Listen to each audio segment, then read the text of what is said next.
this series that has just generated so much interest with people. Not only has Kevin deconstructed the horrors of the Catholic Church and the Vatican, last week we went over to the Mormon Church. And, you know, a lot of people have been asking questions about the Vatican's ninth circle, secret society, cult, call it whatever you want, the horrors that performed. So this week, Kevin is going to keep us up to date on all of his latest news. And we're also going to take a deep dive into the Vatican's ninth circle. Please don't forget, all of Kevin's links are in the description box. Please support his important work. He's risking his life talking about these things. He's had attempts on his life. You know, he's told us about these things over the years. And we really appreciate that. And you're supporting him by buying his books as well. So all the links are down there. But perhaps we should start with what's your latest news, Kevin? Well, the big news this week, hi again, Shaun and everyone. It's great to be back, as always. We talked several shows ago about the convening of this International Common Law Court based on the new evidence about so-called Pope Leo, his ties with the Ninth Circle when he was ordained a priest in 1978. And after that, the court judges actually met for the first time last Monday. And I was on a Zoom call with them and the public prosecutor they've appointed. Now, these are European folks. They were involved in our previous court case, and they're veterans of all of this. And not only this issue, but the whole attempt to bring justice outside the existing court system, which is totally compromised on these things. So we met, and one of the first things we did is the prosecutor has actually interviewed two of the eyewitnesses I spoke about earlier, the German woman who saw Robert Prevost, the present Pope Leo, at two ceremonies of the Ninth Circle, where she claimed he sexually assaulted her, spread blood on her from the baby they had just sacrificed, that kind of thing. And the Ninth Circle member who had come forward, an old man in his 80s, who has taken advantage of the amnesty offered by the court. This is blanket amnesty for anyone who provides evidence. So we're, on the basis of that, we're realizing we have to expand our the purpose of this court. It isn't simply to bring another case. We realize that the reason these crimes carry on, Shaun, is because there's a whole political, religious, financial infrastructure that supports them. You know, the existing governments, the courts, the churches, the banks. And so we need to create, as we've done before, our own separate jurisdiction outside all of that in order to take action. One of the things, for example, deputizing police to go in and stop these ceremonies, to make the arrests, to shut it down, in other words. So we don't want to dabble around. We want to go and just stop this whole system. And so it's a big effort and requires everybody's help in that. So that's kind of a background to what I want to talk about today. That picture you flashed on the screen, that was actually one of our old witnesses, Toos Nienhuis. And she was raised in the Ninth Circle. She's a Dutch woman. I met her a number of times in Holland. She's standing at the site where she was taken as a child. This is in a forest south of Brussels. She said she was taken there. The Belgian army had surrounded it and protected the ritual going on there. And she claimed that Queen Beatrix of Holland had provided teenagers from youth detention centers who were part of the human hunting party that took place there. The spot she's standing is where the children were brought and burned alive, some of them, others eviscerated and killed and eaten, like in the Ninth Circle ceremonies. And so that was the spot. That picture, I think, is from about 2013. But it's, you know, an example of one of the witnesses, that's Toos in one of our interviews. Her testimony is actually up online. You can see it on YouTube, amazingly enough. But this is an example of what we're looking at. Now, let me go into some of the new evidence that the prosecutor has kind of vetted and allowed to be released. We can't name specific places or individuals' names at this point, but one of the pictures I did put up there is a place we can mention. It's called the Schloss Hollinghofen. It's a castle near Arnsberg, Germany. And it's where the German eyewitness, this woman, nope, that's the Vancouver Club. We'll get to that. That's in Canada. That's another Ninth Circle site That's we've got. Oh, I think I found it. I think I found it. That's it, the Schloss Hollenhofen. Now, our German eyewitness said she was taken there as a young child many times because she was born and raised in the cult. And you see, they kill the eldest child of the family, sponsoring family, and then they use other children. They call them the goats that lead the sheep to the sacrifice. And it's interesting they use those terms, goats and sheep. It's not only out of the Bible, but MKUltra experiments in America and other places used exactly that same expression. That sheep are the people they use in the experiments, and the goat are the family members who lure them in and compromise them to be so that they can use. So that's what we mean by this infrastructure around it. It isn't just a bunch of loonies. They've got a whole system in place to protect them, legally, politically, and every way, religiously. And so anyway, at this Schloss Hollenhof, this guy called Cardinal Franz Hengsbach, and I sent you his picture. He conducted the ceremony where she saw a little boy, 4 years old, first assaulted and horribly tortured and then killed by this man. And at the same thing, the same ceremony, they brought in a baby who was barely 1 year old and did the same thing to the baby, if you can imagine that. You know, penetrating a baby, and it's like beyond belief, but this is part of the ritual.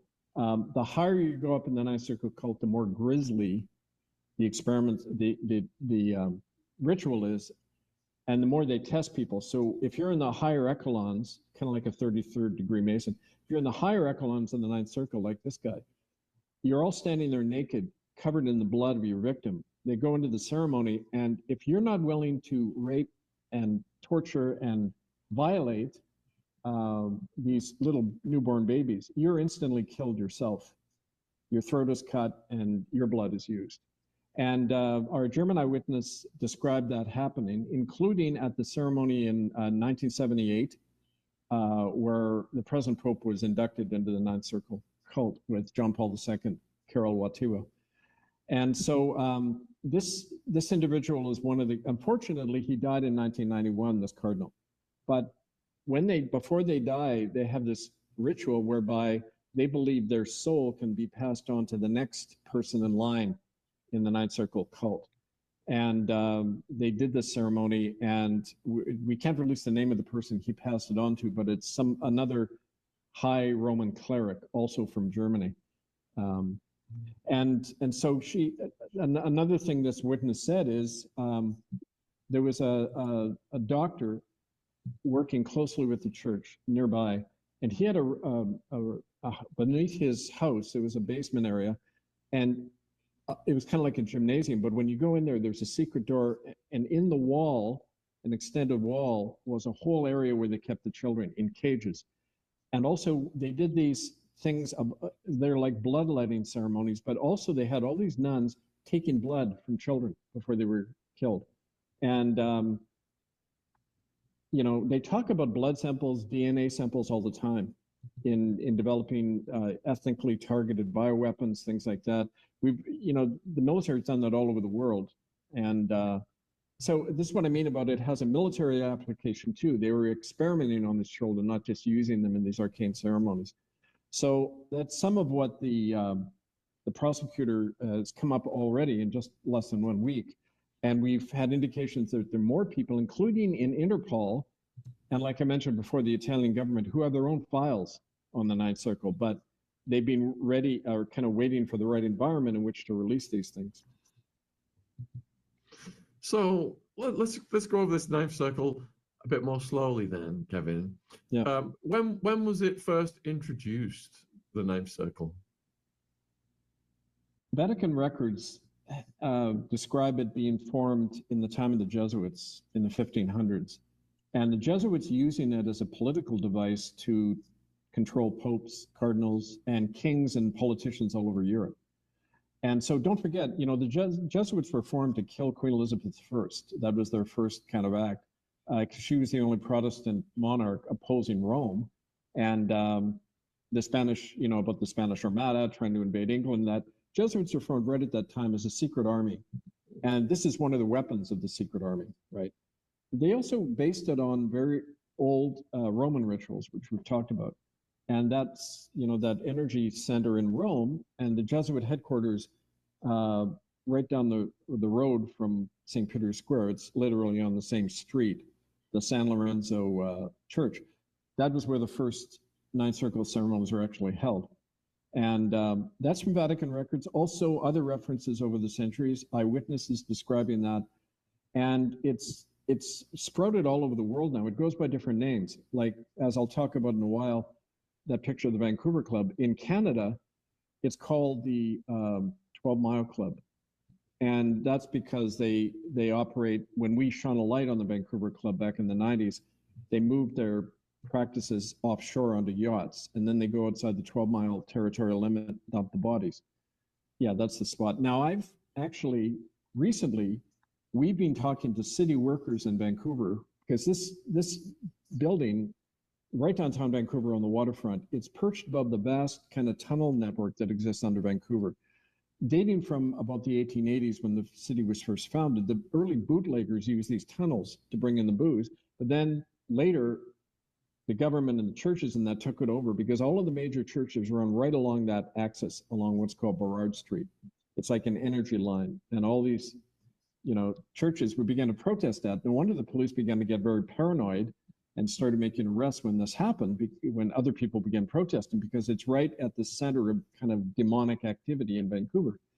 Now, we have interviewed people who came out there of that at early on a Saturday morning, children who were taken in Friday night, limousines that go to the Squamish Indian Reservation right across the sound from this building, and brought in. I mean, all of that is in murderbydecree.com. We had that aspect thoroughly documented. But recently, these city workers have agreed to take our investigators down into the tunnels right under that Vancouver Club. One of these guys whose testimony I heard was too scared to talk about what they had found down there.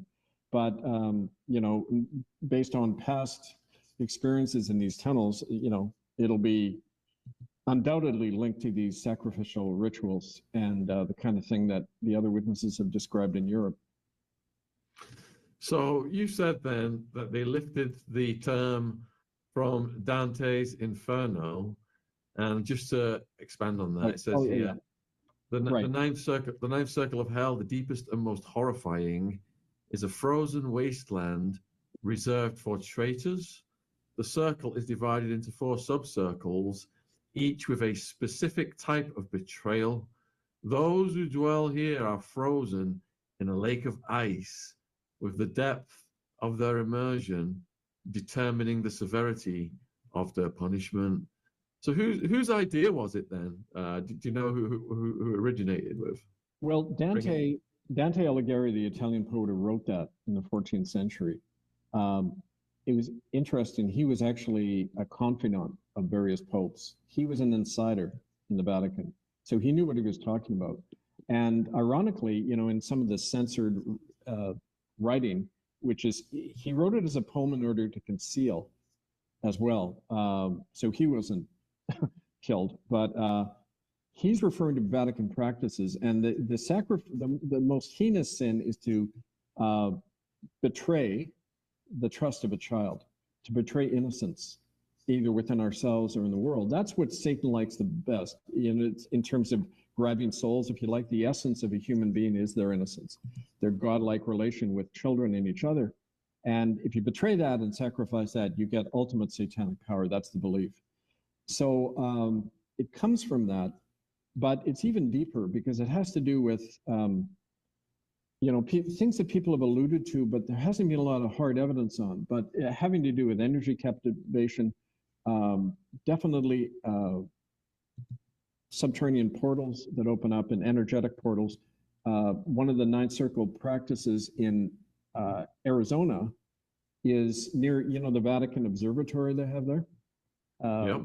Right. Okay. So it's built right on the land where the Anasazi, or the Apache native people, say in their oral traditions, the sky opened many centuries ago, long before the whites came. The sky opened and dragon people came through to subvert and destroy humanity. And that's where they build the Vatican Observatory, and it's one of the areas in America where more children go missing than anywhere else, and a lot of them disappear off the Indian reservations. And we've had social workers who've talked to us. We've had cops who go in there to try to find out about it, and they got shut down by the FBI like that. I mean, it's instant arrest, smear campaign, the usual thing they do, incarceration, all that. So, I mean, that's another piece of it, right? But it shows you how global this thing is. Let me just add a bit more to that then. So the ninth circle is dedicated to those who betrayed trust, whether to their families, their countries, or their benefactors. The circle is further divided into 4 rings based on the type of betrayal committed. The first one is C-A-I-N-A, named after the biblical Cain. This ring is for those who betrayed family members. Next one is A-N-T-E-N-O-R-A, named after Antenor of Troy. This ring is for those who betrayed their political or national allegiances. And then P-T-O-L-O-M-E-A. This ring is for those who betrayed their hosts or guests, often by killing them after receiving their hospitality. And then we've got J-U-D-E-C-C-A, the innermost ring where Satan himself is located, is for those who betrayed their benefactors or masters, including Judas Iscariot, Brutus, and Cassius. Those in the ninth circle are frozen in a lake of ice, with the depth of their immersion reflecting the severity of their betrayal. The worst sinners, those in Judaica, are entirely encased in the ice. Satan, the embodiment of evil, resides in the center of the ninth circle, where he eternally chews on Judas, Brutus, and Cassius. Dante, as he descends into the ninth circle, expresses fear and even remains silent in Satan's presence, a marked departure from his usual curiosity and questioning. Wow. Now, what's interesting about that is you see, there's different agendas at all times, kind of mixed up. Like in the Bible, you've got multiple books and messages stuck together into one book. Now, here, for example, they say the worst traitors are Brutus and Cassius. Well, they were actually, in the light of history, they were actually the good guys. They were trying to get rid of Caesar, who was trying to have absolute authority, like a pope does, right? So the Vatican agenda is in there to say, don't overthrow a monarch. That's a bad thing, right? And they're going to go to hell. So there's kind of the church message in there, but it's designed to obfuscate and confuse the other message, which is that, you notice, in that, the official account, there's no mention of children. There's no mention of our betrayal of our own soul, like you see. And so you got to pick out the particle of truth and a lot of the fogging that goes around and the institutional kind of message that's in there, which is slaves never disobey your master, never challenge authority, never challenge, a king or a pope or whatever. That's what's in the official kind of Dante or the Inferno thing, designed to instill fear in the masses of people and have them keep going to church, right? So you got to separate that from kind of the thread that runs through this, which is that by naming it the ninth circle, they're saying we are harnessing the forces of Satan. And that's why, like I mentioned before, the present Pope, when he took his vow as a priest in October 1978, he also took the vow to the ninth circle at the same time to serve both. And, that's part of this whole thing. So what year approximately did they incorporate this into the church? Somewhere, I believe it was before the time of the Jesuits. I believe it was in the High Middle Ages, so I would say like 12th, 13th century at least. Although, because it's based on Roman practices, the practice of it is much older. It's thousands of years old. It just has that particular spin on it since the Middle Ages. Because don't forget, that's when there began to be opposition developing within the church about papal practices, and this what led to the Reformation. Another link to me is my ancestors in Italy, their last name was Arnati, A-R-N-A-T-I. And we, around the 13th century, when that book was written, we had to flee into France because we were what were called Waldensians. And the Waldensians were the early Protestants. They said, we don't need the Pope, we don't need practices, we're just going to leave it like the Bible tells us to. And they got horribly persecuted and burned out of Italy, just like we were later in France, right? Kind of always on the move. But you know, so I mean, it's an old, it's a response to dissonance within the church who start challenging it like so many people are doing now, challenging this false religion. So if you were to list the purposes of the ninth circle in the church, what would that list look like? It's mushroomed from an original arcane practice of, you know, like I say, political control. It's a huge financial operation now. It's tied in with the military, whereby we know that the military has used these ceremonies for experimental purposes. You know, the big thrust of, as we know, a lot of the MKUltra and other experiments for many decades has been, how do you control the human mind so that people can continue to function but have no critical reasoning left? Don't have the ability to say, they've lost the ability to resist, say no, or act on their convictions. You know, they meddle with the pain threshold in the human mind and all that to find out the limits of these things. The Nazis began that. They came over to America under Project Paperclip, continued it. So it's a multi-headed thing now. And that's why the politicians, you know, the legal system, they back right away from this whole thing because they're part of it. They feed it themselves and they're fed by it. So, you know, we're dealing with a real beast here. It isn't just some weirdos in red robes. Right? And why are the rituals so extreme? Is it to see how far they can get the individual members to go? Is it to compromise people? All of that. It's Anne-Marie von Bienberg, one of our witnesses, was a lawyer who was invited to a chateau for a banquet. And she shows up and everyone's walking to another room and a lot of them leave and she's left standing there with a kid on an altar, right? And at that point, the door's shut. They film the whole thing. She's compromised, right? They do that consistently. One of the guys they did it with, who's still in power, Mark Rutte, R-U-T-T-E, former premier or prime minister of Holland. Now, he has one of the top spots in NATO. They've elevated him, which you tend to, the more you do this stuff, the higher up you go in the system. You know, I mean, NATO, right? And so, yeah, it's designed to compromise, but you're right, to test, like with anything, you know, you see how far people are willing to go. If you're willing to go the distance and have no morality, you go to the top, right? And so it's that too, but it's also part of it's an addiction. They're addicted to stuff. And when you're into an addiction, you have to do it more and more and more and more until it just sucks you dry and there's nothing left. There's no human being left. There's no soul left. And I believe that's what happens. That's why when you're at these high levels, they wear a mask. Like you see a picture of the popes and they're always smiling and beneficent, but those are doctored photos because people who've met them in person all say the same thing. They have these black, dead eyes like, you know, shark. I don't know if you've ever seen a shark's eye, but it's just a predator, nothing there but deadliness. And that's what you become when you're part of this, right? Yeah, he could qualify for sure. He looks really dangerous, Kevin.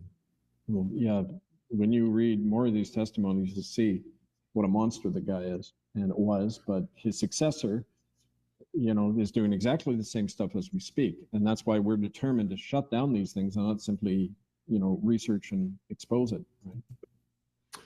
All right, folks. So we've got almost 2,000 people watching live across all platforms. Kevin is risking his life talking about these things. So it's very important if we can support his work. All of his links are in the description box. You can get his books, etc. And we're discussing the ninth circle. And Kevin has talked about the origins of it so far and also the purpose of it over the years. And you did touch on something there, you know, about these characters, how they get addicted to the torture and the torment. So would you say you could add to that list of its functions then is the personal gratification these people get from doing these horrific things to people? Absolutely. That, you know, and having even years ago in my salad days when I was a minister, I did prison ministry, and I've talked to serial killers and serial, you know, bad people. And they get a high off it. They're honest and said, yeah, well, it's just what we do to get our high. And it's like a drug that you need more and more of.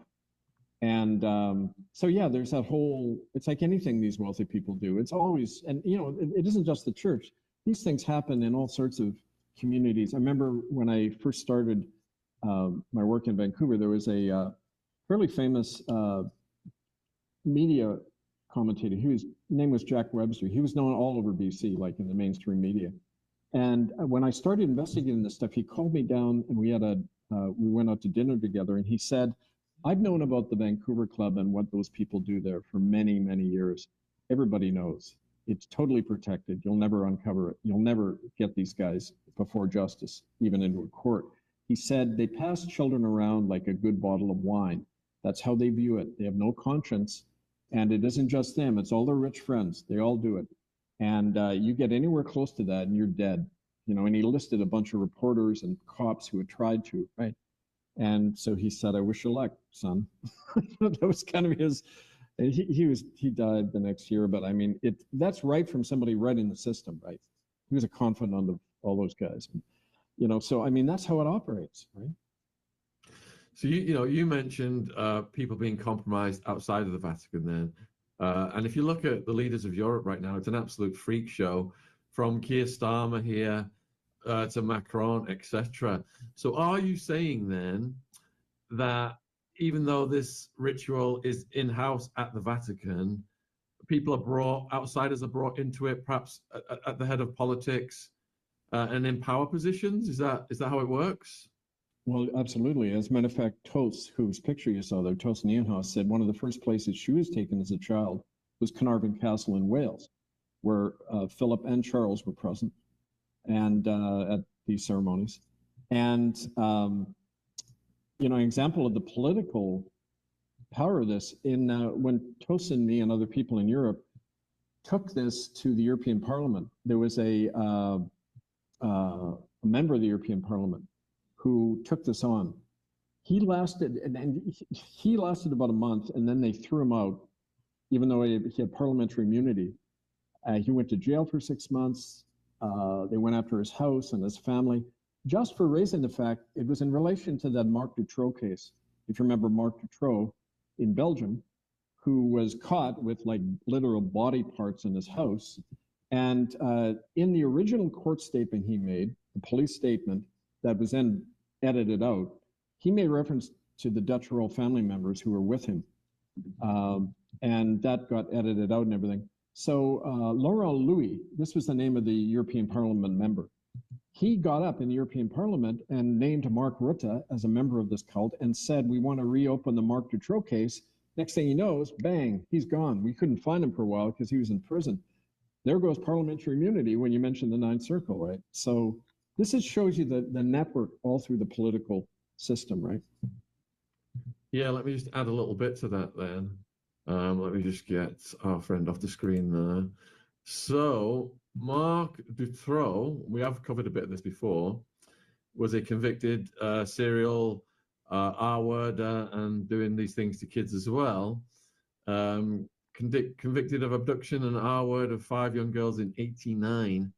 Released on parole after just 3 years imprisonment. Arrested again in '96 on suspicion of having abducted, tortured, and essayed 6 girls between 8 and 19, 4 of whom were unalived. His widely publicized trial ended with his conviction on all charges in 2004, and then he was sentenced to life in prison. Accomplices include his wife, a few other names here. And anyway, there's other news stories saying that he himself has insisted that he was part of a ring. And speaking as his trial drew to a close, he expressed his sincere regret but did not ask forgiveness of the victims' families.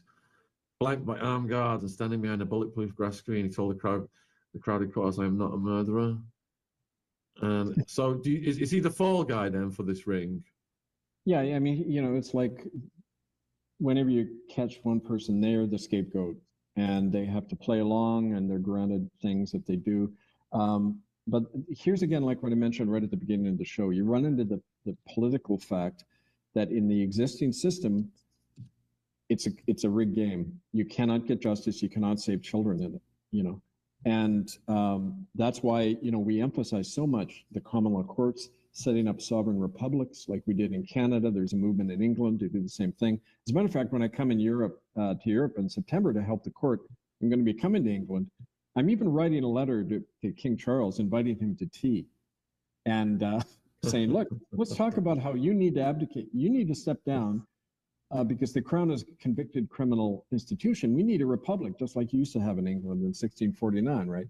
And should be interesting, right? Should be entertaining. But we got to act from our own jurisdiction, our own power. This is the only way things ever come out.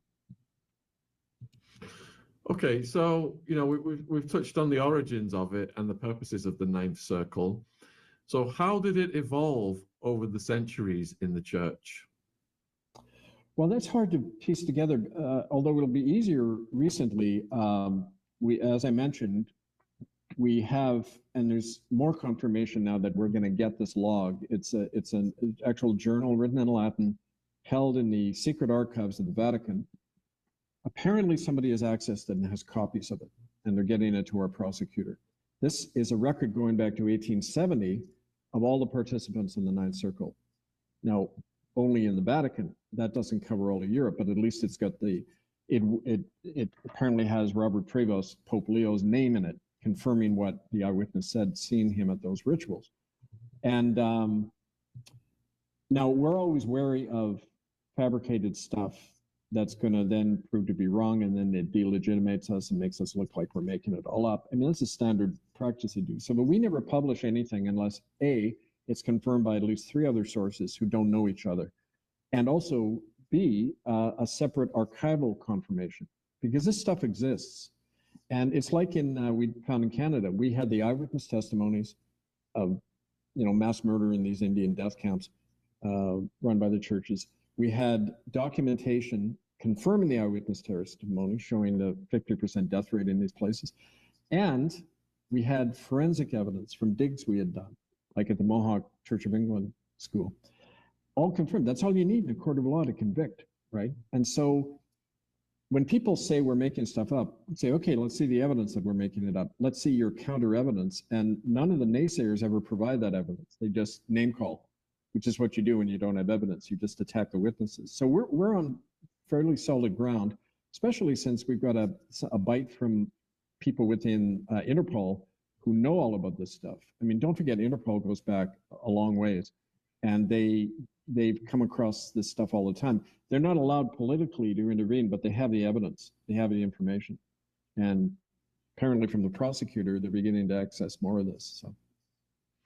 So keep your questions coming in for Kevin, folks. You're getting asked, is one of the purposes of the Ninth Circle energy harvesting? Yeah, we've talked about that. It's a process that I don't understand, but other people do.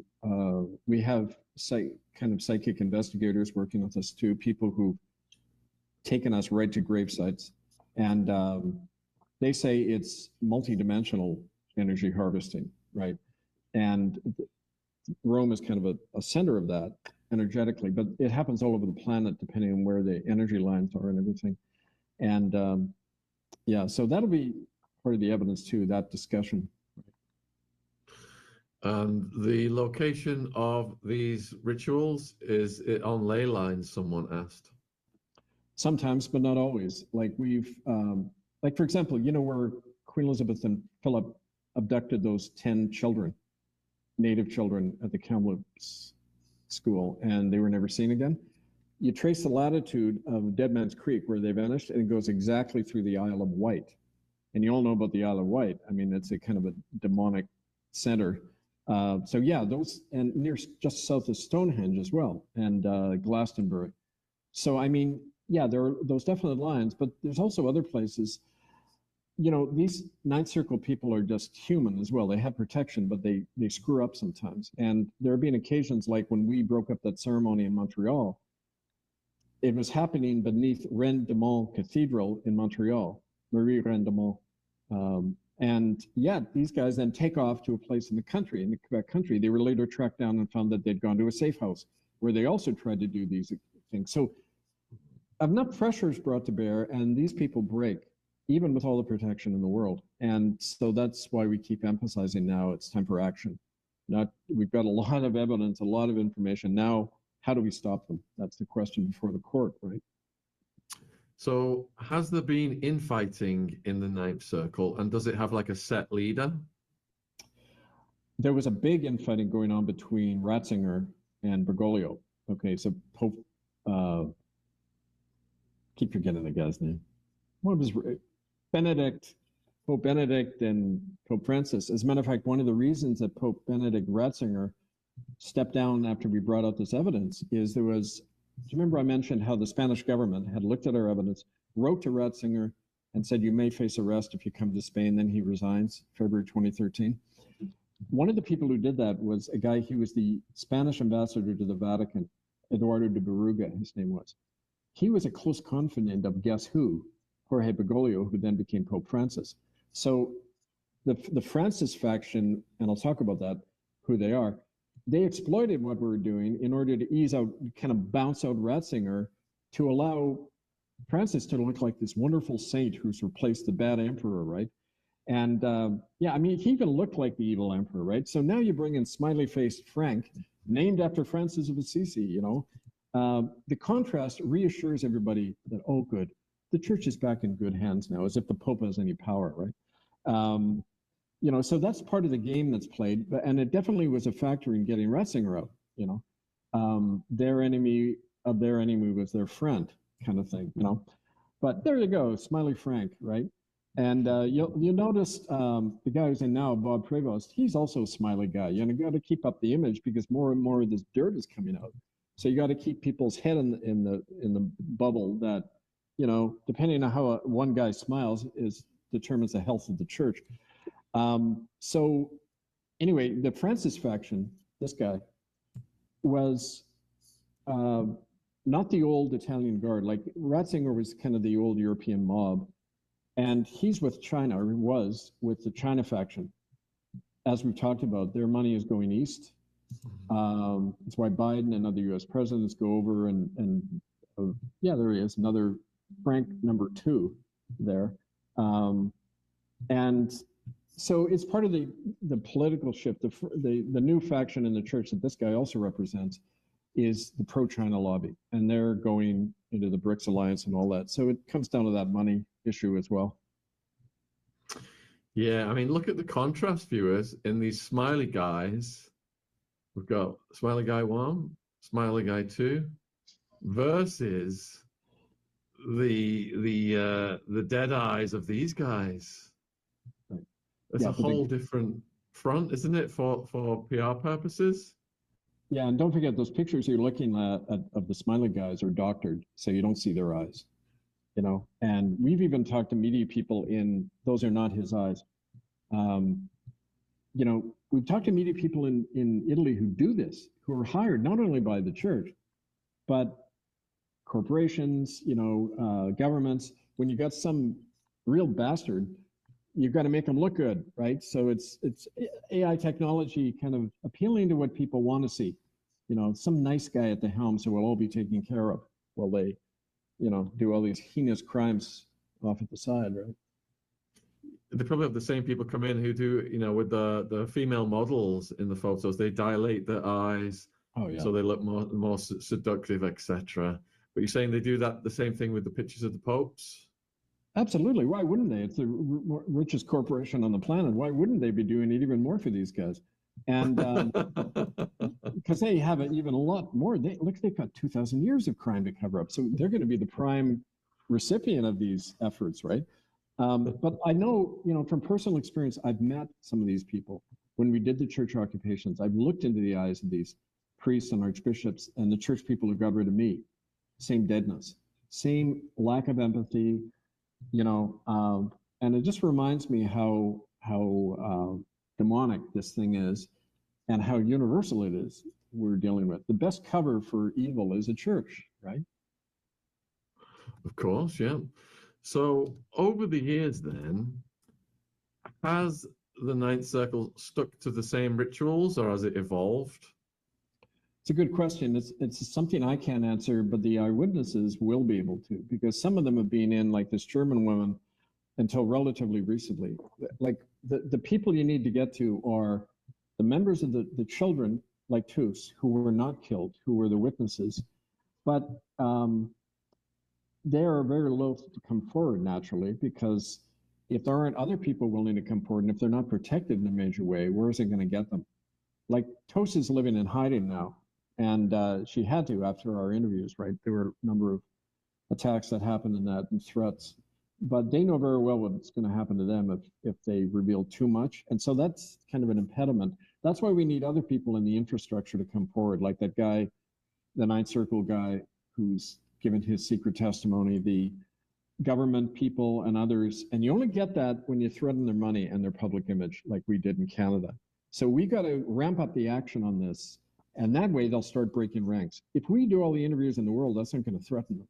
But taking action directly where they live and they do these practices, that's what we're doing. We're forming, actually, part of the work of the court is they're forming special teams of trained people to go in and seize the evidence, make the arrests, do all that, bring them into court. If they're not willing to come, they will physically bring them into court.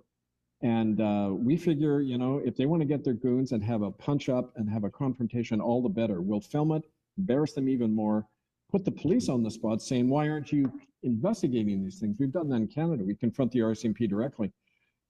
Once we started doing that, suddenly you see in the press all the revelations about residential schools coming out, at least they're spun revelations.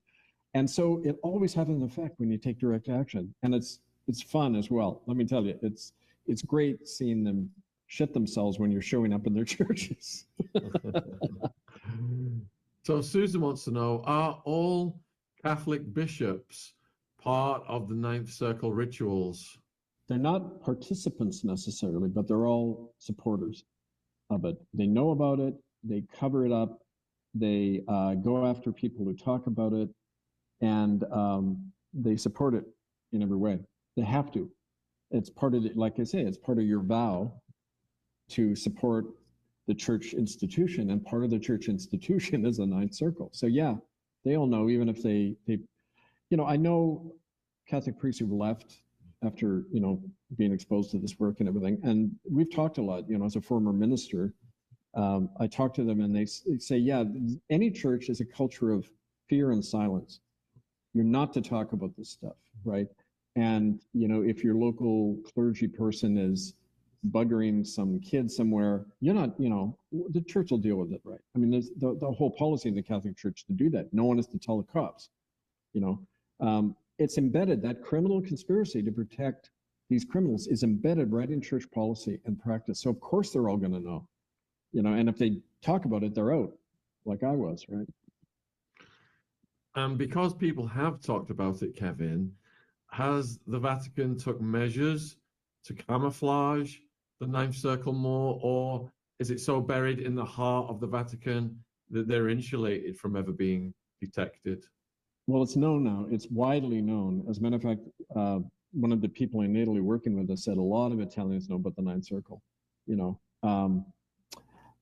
But Pope Francis, he was an attempt to bury it. That's the whole reason. And the guy in now, Prevost, they think they can bury it, even though they're personally part of it, like that testimony that he was there at least 2 Ninth Circle ceremonies that eyewitnesses have seen him at.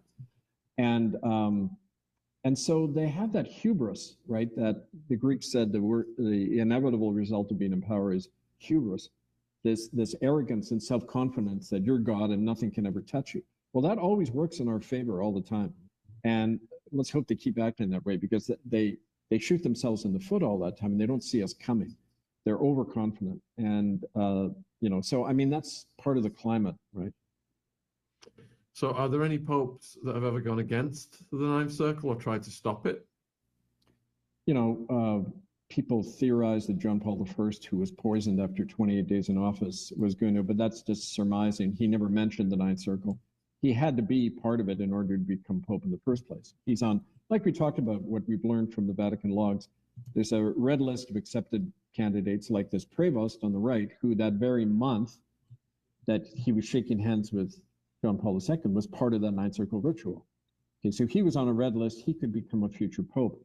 And so John Paul I couldn't have got in unless he was part of it. He went after the Vatican Bank and threatened the money. That's why they got rid of him. So I don't see how any pope could go against it, because at that point, you're so programmed, you're so in the club. Why would anyone go against it? Secret Watcher wants to know whether Cardinal Pell was involved in the Ninth Circle. Well, like I said, by definition, they're all involved directly or indirectly by sin of omission or commission or omission. But Pell, like we talked about, was part of the Ratzinger faction. Bergoglio got him out because he was See, Bergoglio has been trying to concentrate the finances of the Vatican, and Pell was a traditionalist around the Ratzinger crowd who wanted to, he was kind of monkeying around with the Vatican finances, so they set him up to be denounced as a child trafficker. Right? So, it's all Vatican politics. It's just. So Jerry wants to know whether you think the members of the Ninth Circle are demonically possessed. That's part of it. But the thing to understand is the institution is demonically possessed. Because, just try to talk to a loyal Catholic about this stuff and watch the reaction. It's like somebody possessed. It's like, they refuse to believe that their leader can do that, right? That's a state of possession. And a whole culture that knows these things are going on and don't lift a finger to stop it. That's a state of possession. So, I wouldn't kind of make it seem like it's some weird separate thing from any of us. We're all part of this problem, right? Jimmy Savile. Was Jimmy Savile in the Ninth Circle? Because he was knighted by the Pope, wasn't he? Oh, yeah. Yeah, so undoubtedly, when you talk about somebody's eyes, just take a look at his. But no, you got to assume that, but no specific evidence that he was at ceremonies. I've never seen it, but who knows? So Barry wants to know, how do the members of the Ninth Circle get sexually turned on with such horrific things happening around them? Well, just talk to any sadomasochists. People are sexually aroused by all sorts of weird things. I know as a minister, working on the street for many years, and a lot of the young girls working on as prostitutes, the thing that they can't get sexually excited anymore, but the thing that used to is like if their father had violated them and all this stuff, that's the only way they could get excited, through violence, watching the ripping apart of children or animals. Because don't forget, it's interesting, the part of the human brain responsible for aggression and the so-called elevated spiritual feeling is also responsible for the sex drive. It's in the hypothalamic region of the brain. So in other words, you can kill, you can get a sexual high, and you can believe in God all at once. It's the same part of the brain. That's why the old adage is, if you wanted, it's more likely to be a criminal in these things we've been talking about if you're religious, because religion gives you the moral justification and the high to feel that, oh, this is great what I'm doing, right? Whereas an atheist might be more skeptical that God is on your side when you're doing this to children, right? Or committing just war or whatever. So I think that's, it could be wired into us biologically too, and that's the scary thing, right? So can anyone that's in the Vatican, like, how do you join? How do you get into the Ninth Circle? Are you selected? Yeah. Or can you apply? Like in the mafia, you become a made man. There's all this ritual around it. It's all in the family. You got to be brought in and inducted. Usually, you can't just knock on the door and say, "Hi, can I be part of?" No, they blackmail and induct people in to be participants. But the foundation of it is built on these Catholic families, intergenerational over many centuries, and they're the hub of. They bring their children in, like the Trudeaus in Canada. Pierre Trudeau, the father, Jesuit, just like Justin Trudeau, the former prime minister, was Jesuit educated, off to Rome. Giving up the eldest child, like the Trudeau family, the Dutch royal family, they're all sacrificed their children to these things. So, you got to be born into it. It's like code royalty, right? They see themselves as that. And, but they also have participants who come in and can prove themselves, right? William wants to know which of your books describe the Ninth Circle? Murder by Decree. On Amazon, it has the, kind of the background and more on that. This book, there's two things I wanted to mention too. This is a summary, but it has recent evidence in Canada about how the Ninth Circle operated on the West Coast, how they were responsible for knocking off our people. Like, you know, Harry Nahane, William Coombs, who saw Queen Elizabeth take the kids, Bingo Dawson. There was actually a West Coast common law court case 2 years ago where it looked into what happened to me and these people, how it involved Ninth Circle participants, like the very church people who got rid of me and who arranged, you know, the elimination of our members. They're all in the Ninth Circle chapter on the West Coast of Canada, the 12 Mile Club. And so, yeah, those books and a lot of our former radio shows, I can, if you write to me, angelfire101@protonmail.com, I'll send you the links to our former VBS shows, radio shows that go into this in more detail. So what would happen if someone was picked to join the Ninth Circle and that person refused? They'd be threatened, they'd be warned not to ever talk about it. If they did, they'd vanish. Or they would be made a public example of and their body parts would be found all over the place or something like that, right? And do you know of any times that actually happened? Well, I know that it happened to a number of people in the church. Now, I got to remember, there was a predecessor on Vancouver Island who was looking into what I found out in the United Church and about the 12 Mile Club operating off the United Church mission boats that went up and down the coast to the native villages. And I forget her name. She was found in a grisly condition, all chopped up. And there was usual fog around that. That was back in the 1960s, I believe. I'm going to look up the name for you. But again, like what happened to me and her in different ways, it's meant to be a public example to scare people, right? As people were scared off after they learned these things. So, I mean, yeah, there have been cases, and I'm sure there are more. We just, you know, you mentioning that, I'm actually going to flag that to the prosecutor to help document those cases of what happens to people. Naturally, we don't want to talk about that too much because it'll scare people even more, and that's meant to do that. They do these things in plain sight so that then people back off, right? So before I ask you this question, I'll just read what the 9 spheres of heaven means. So Dante's Paradiso describes a universe with 10 celestial spheres, including 9 primary spheres of heaven, and the ultimate realm of God. These spheres are the moon, Mercury, Venus, the sun, Mars, Jupiter, Saturn, the fixed stars, and the primum mobile. Dante associates each sphere with a celestial body and the 9 levels of the angelic hierarchy. And then you've got the moon associated with those who made vows but lacked consistency. Mercury linked to those who pursued worldly glory and ambition. Venus, those consumed by earthly love. The sun, those who are wise, knowledgeable, intellectual. Mars, valiant in battle, achieved greatness through strength. Jupiter, wise, righteous, and just. Saturn, virtuous, adhering to the law and tradition. The fixed stars, Dante encounters souls of saints and biblical figures reflecting faith, hope, and love. And the primum mobile, this sphere is the outermost sphere of motion where angels are located and the universe is thought to be driven. And the question for you is, if they believe, and I believe they're referring to the Vatican, in the 9 levels of hell, do they also believe in Dante's 9 spheres of heaven? Well, don't forget, if they really believed in heaven and hell, and they believe you go to hell for doing sins, do you think they'd be practicing these things?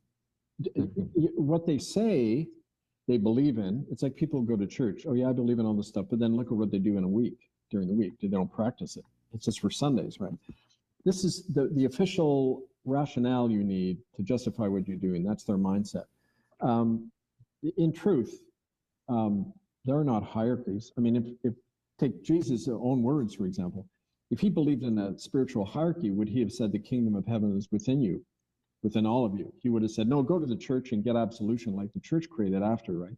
The church creates these hierarchies in people's minds. So you're subordinate and you've got to follow somebody else's lead. It's part of the imprisonment of the human psyche and soul, right?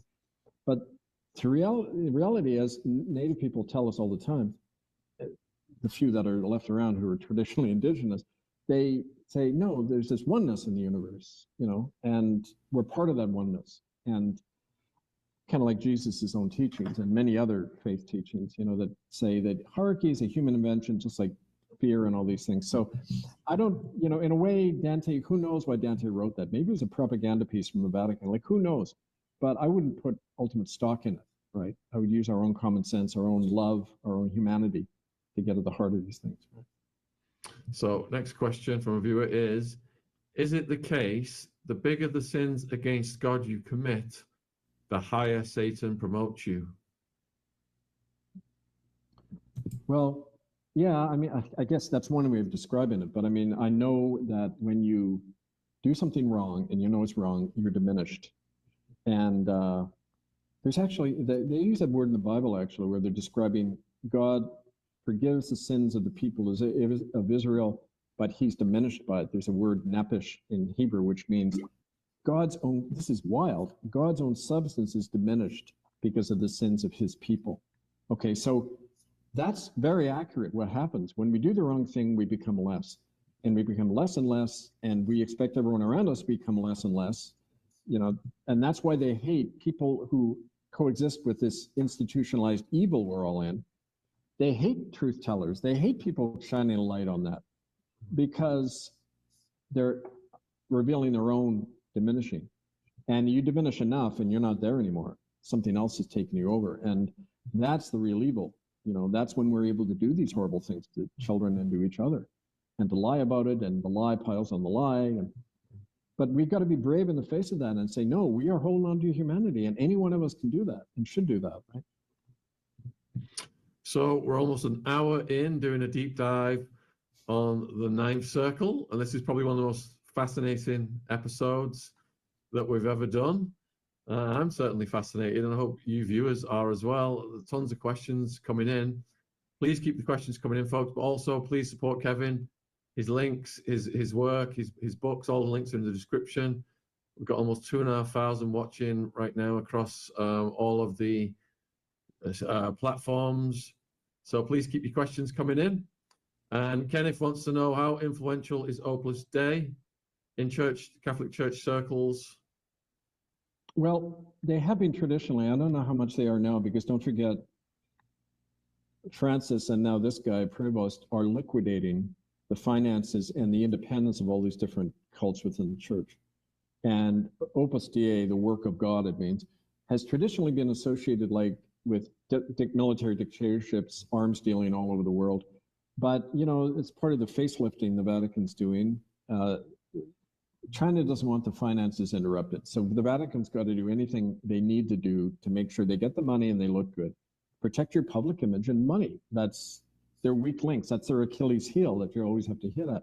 So I don't know. It's a good question, and I'm going to find that out more when I go to Italy and start snooping around more. But I would say that no, it's questionable how independent these groups are anymore and how, if they even exist. Right? So is the Ninth Circle just one of many competing rituals within the Vatican, or is it no, of that genre? Is it solely the main one? It's definitely a primary one. There could be others. Don't forget, do you really ever see the real power brokers? Not really. We can sense them, and there can be rumor about them, and it goes for these cults too. The things that are really at the heart of this stuff, you don't necessarily see it all. We've just gotten this through eyewitnesses and that, but they all do damage control. I mean, I'm sure right now the Ninth Circle are refurbishing everything and getting rid of witnesses, and there'll be some other spin done on it. But so you just got to keep at them relentlessly for that reason, right? Are the Orthodox bishops involved? You've already answered that, haven't you? You said that they're all privy to it, basically. Oh, yeah. Yeah. If anyone had questions about the court and what's going on and how you can get involved, please, that's what we want to focus on. Okay. Lord Blackwood wants to know, when did the British Crown become corrupted by these Catholic Satanists? Because the Crown turned against the Vatican years ago. Well, Henry did declare independence and did kind of a refurbished Catholic Church by saying, the Pope isn't the head of the church, I am.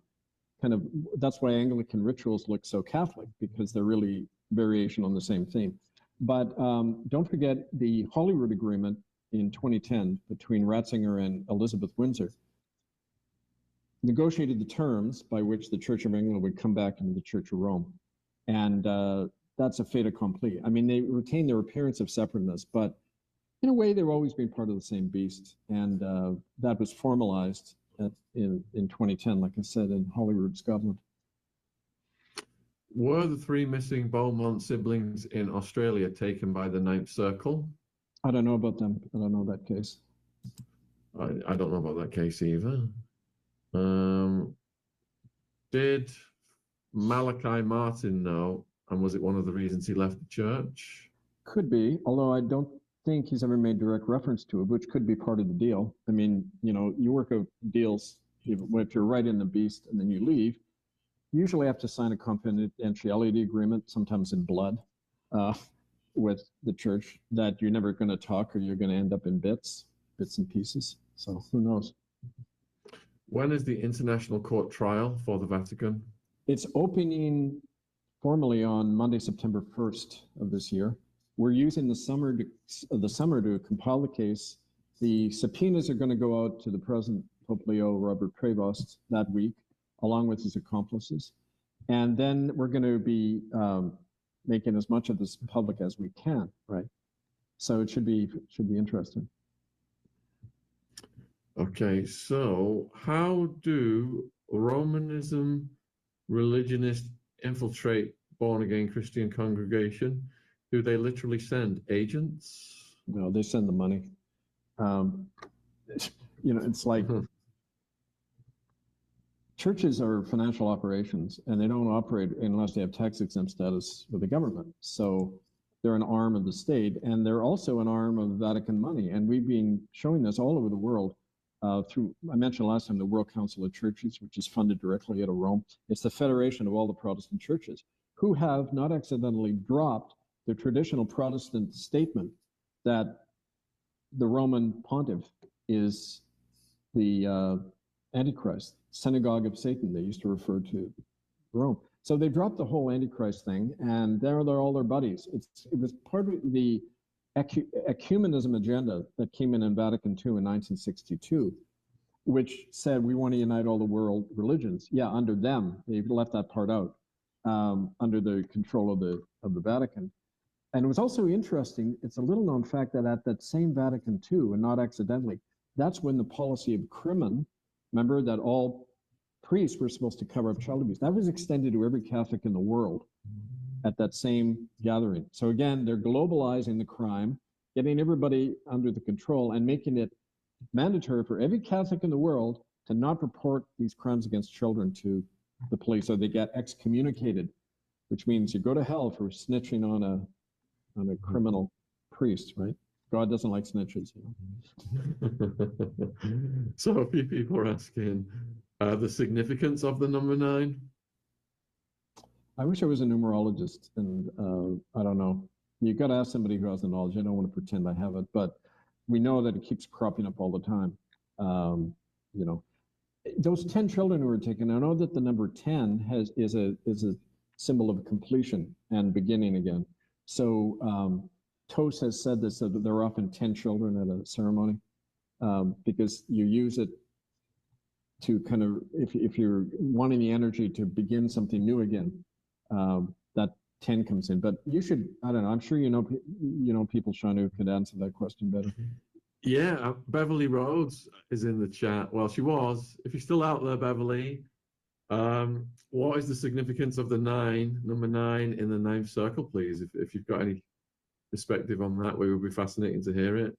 So Izzy wants to know, what can each of us do to help Kevin's efforts? Well, lots. First of all, contact us, and you got the contact information there.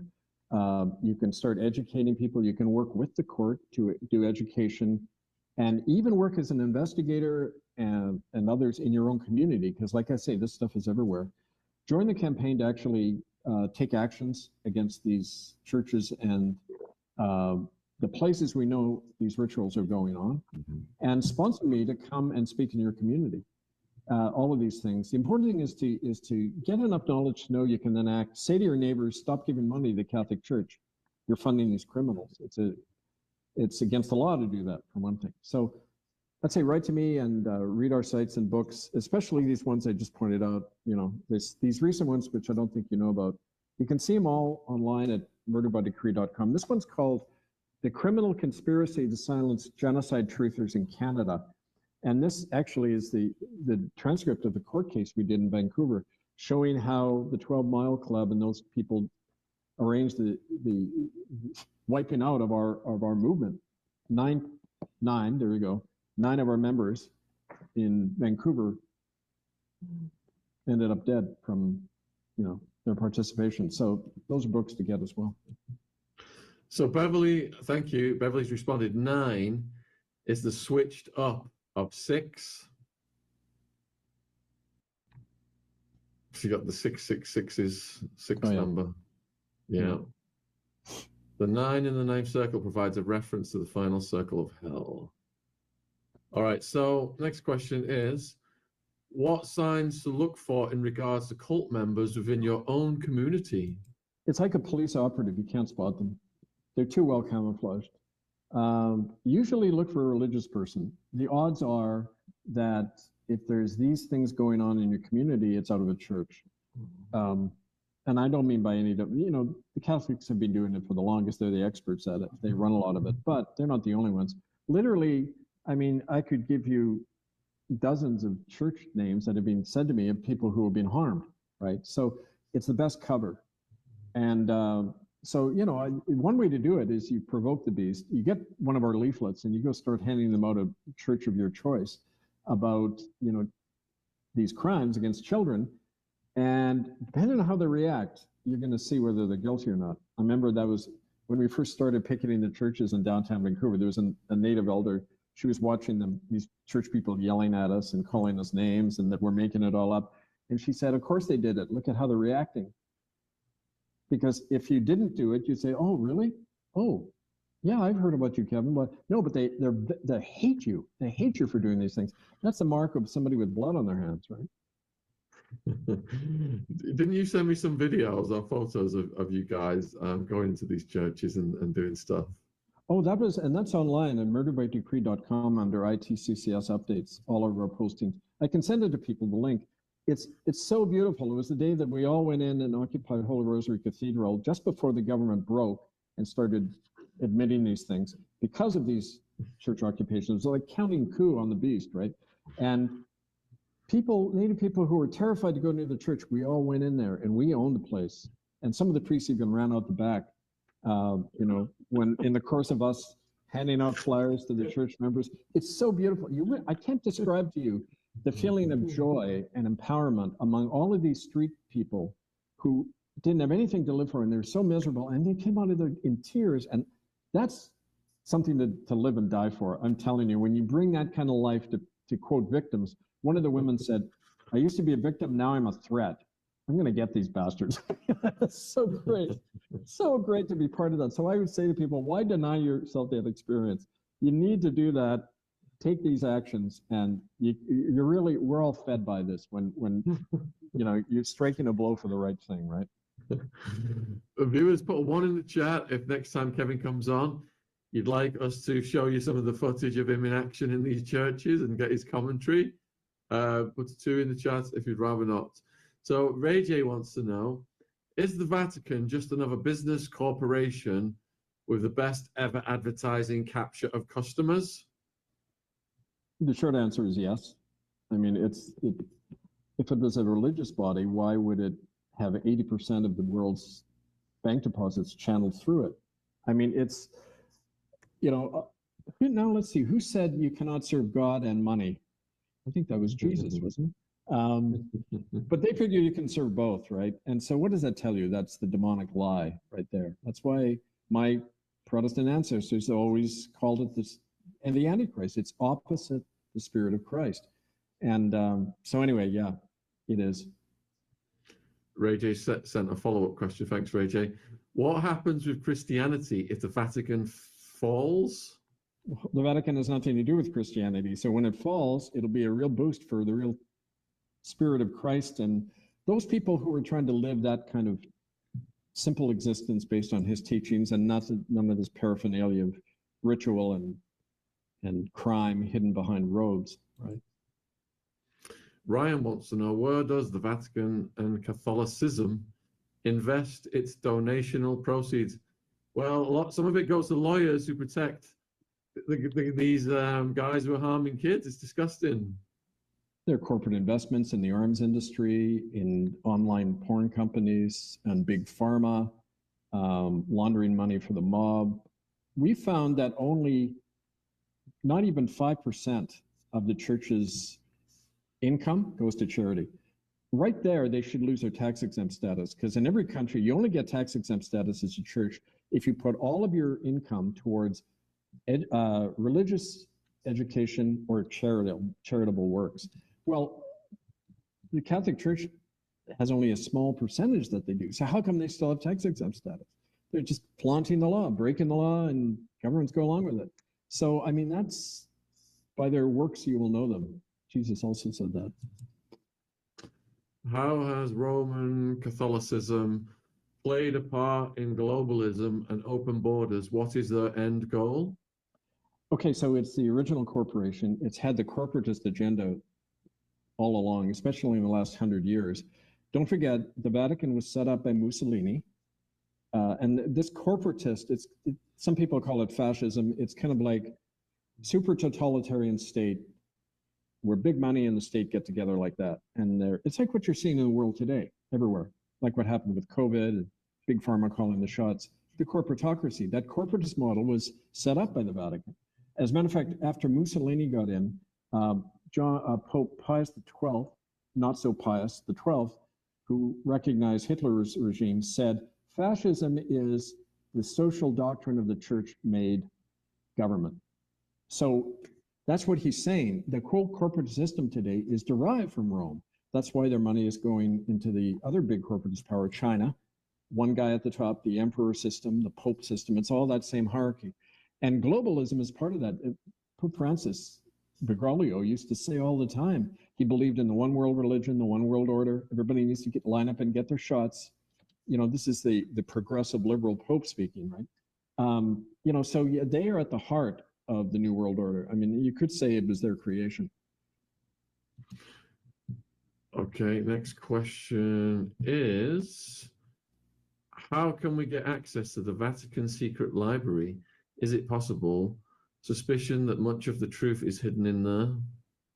We've had access to it. We've had people who've seen this stuff. We got that. The only reason the world knows about this policy of Crimin, it was leaked to the London Observer in the year 2007 by a source who also connected with giving us the policy of these other policies we've been talking about, the log of the Ninth Circle and all that. That's all coming out of the Vatican Secret Library. And no doubt they've gone in there long ago and cleaned out a lot of the incriminating stuff because they don't know. They don't know how far this is going to go. We kept Ratzinger under house arrest until they died. You know, he didn't leave the Vatican because he knew he could be arrested. That's a sign of how afraid they are. So yeah, I mean, even if we got in there, who knows what might be left. But the point is, we don't have to have solid proof that Lee Harvey Oswald didn't pull the trigger to know that somebody beyond Oswald killed JFK, right? It looks like they didn't doctor Pope Pius's eyes. That perhaps that was before the eye doctoring began. Put a 1 in the chat, folks, if you think he's got dead eyes. Pope Pius. Put a 2 in the chat if you think he's got friendly, smiley eyes. We'll see where that goes. I've got a question for you. Where is it? There it is. So, is there any connection between the level of cover-up underway and the pending court date, as tabloids and MSM are not carrying info on the case yet? Thank you. Blessings, Bev. Well, the cover-ups can only intensify. And, you know, don't forget that we're not relying on the mainstream or any of the places that are affected by a cover-up. We have our own sources, like I've been sharing to some degree, and people who haven't come forward. We have our own body of evidence. We have our own experience to go on. So in a way, the cover-up doesn't matter, because if anything, they shoot themselves in the foot even more by blatantly covering up stuff, right? I mean, We saw this. I'll give you an example of that. In Canada, when the government had to respond, when we did all these church occupations, they set up the Truth and Reconciliation Commission, which was run by the perpetrators themselves, and you weren't allowed to give any evidence or that could lead to a court case or any of that. And they burned all their documents and everything. They kept changing their story every 5 minutes. First they said, yeah, half the children died. Then they said, no, only 3% of them died. Every week you'd hear a different version coming out of the TRC. And that wasn't accidental. It was to so confuse everyone that you don't know what to believe. People experience that on the internet. There's information overload. You don't know what to believe anymore, right? And that's a conscious psyop they do.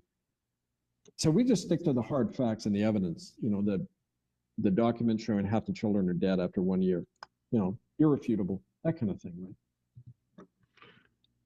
If Elizabeth II didn't sign the agreement with the Vatican until 2010, what's the theory about the alleged involvement with the Canadian native children back in the 1950s?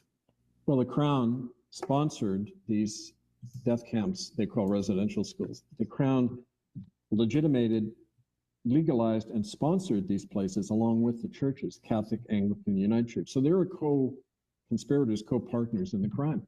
That's why she's involved in these stuff personally. And that was the finding of the court when it found her guilty in 2013, that it was a joint church-state operation from the beginning, right?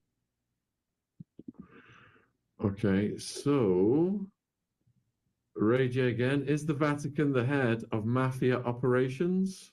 Good question. I would imagine so. But it's, again, tag team, right? I mean, like that Furio Colombo, the Democratic senator in Rome, who talked to me the month I did the exorcism in October 2009, he said, the mafia, the government, the church, they're all the same people. And they all just care about their assets. That's their only concern. So, I mean, you're talking about the same gang of thieves, Isn't a lot of money laundered, mafia money laundered through the church, imagine? Jonathan Levy, he was a Washington, D.C. lawyer who went after them until the government shut him down. He estimated that in a 10-year period, this is during the 80s to the 90s, in a 10-year period alone, the Vatican Bank laundered almost $15 billion in mafia money from just the U.S., okay? So it's a huge operation, this money laundering. And where the present Pope is from Chicago, that's the heart of the Vatican mob in America. The Archdiocese in Chicago, Cardinal Cody, Archbishop Bonkinkas, all these mob figures become church people, and then they just do the money laundering inside for them.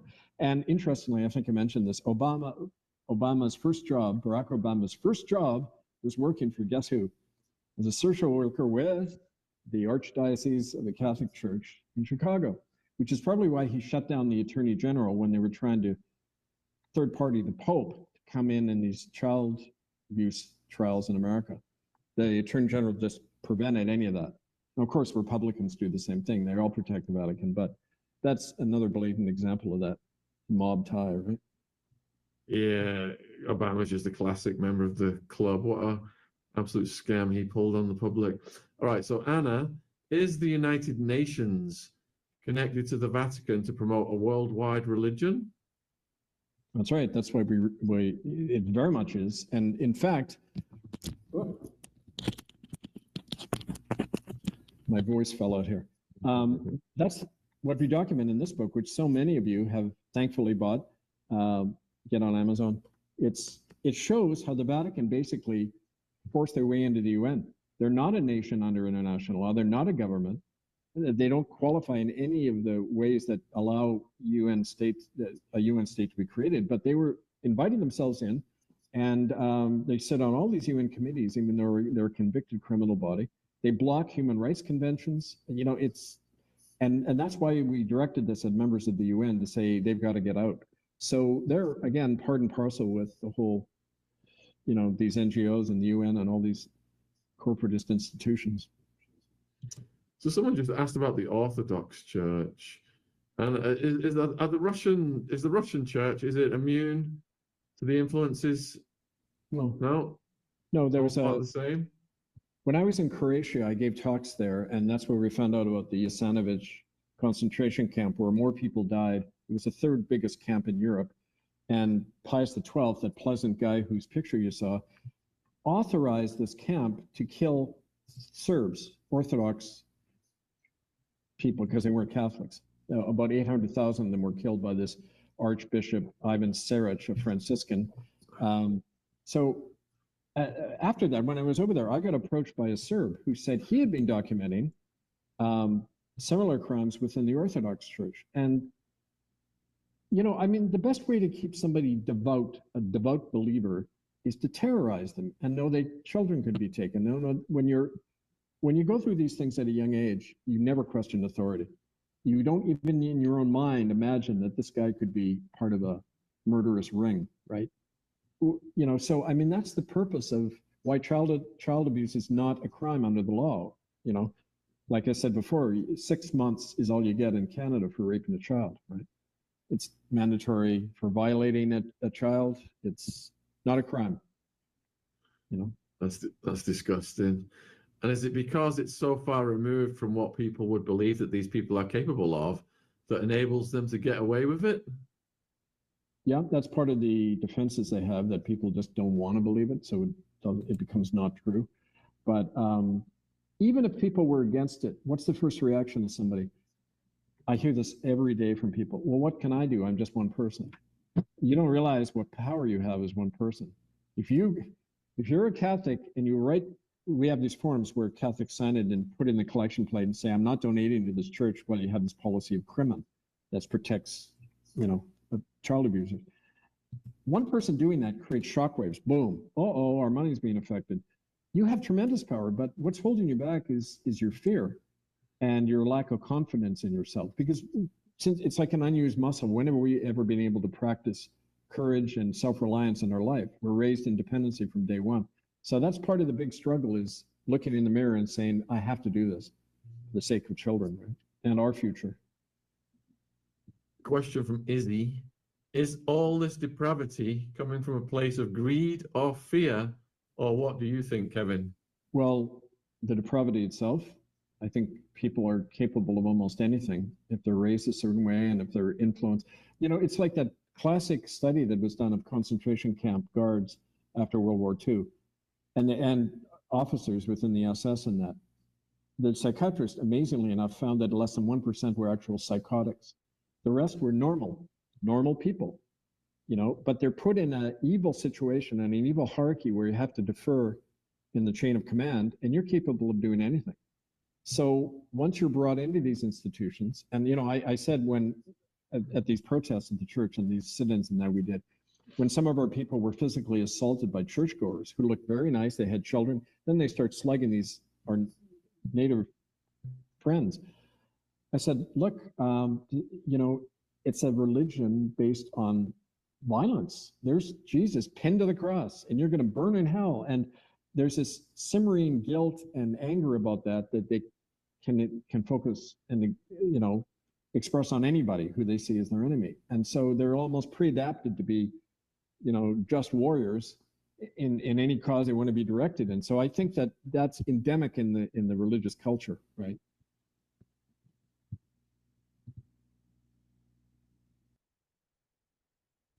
Sorry, I was muted. All of Kevin's links are in the description box.